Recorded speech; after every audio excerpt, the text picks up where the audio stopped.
புகார் வந்துட்டு இருந்தது. இனி அதிமுக ஆட்சி அமைந்த உடனே ரேஷன் கடையில போடுகின்ற அரிசி நீங்க போய் மளிகை கடையில் வாங்குறீங்க பாரு, அதே போல தரமான அரிசி வழங்கப்படும்.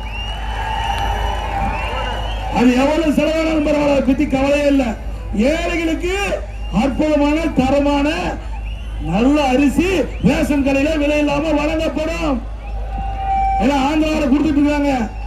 நாங்க அரிசி ஆலை அறிவுரையை அழைத்து இப்படி நம்முடைய அரிசி இப்படி இருக்குது, இன்னைக்கு ஆந்திராவில் இப்படிப்பட்ட அருமையான அரிசி இருக்குது, என்ன செய்யலாம்னு சொன்னா அது நவீன அரிசி ஆலையில இதை முறையாக பயன்படுத்தி அற்புதமான அரிசியை நம்முடைய மக்களுக்கு வழங்கலாம் என்று என்னிடத்தை தெரிவித்தார்கள். அதன்படிதான் நான் உங்களுக்கு சொல்றேன், அதிமுக ஆட்சி உங்கள் தலைவரோடு வழங்கிட்ட பொழுது நம்முடைய ஏழை மக்களுக்கு தரமான அரிசி ரேஷன் கடையிலே வழங்கட்டும். அதோட இப்ப அரிசி தான் விலையில்லாம கொடுக்கிறோம். நீ அதிமுக ஆட்சிக்கு பருப்பு விலையில்லாம கொடுக்கப்படும்.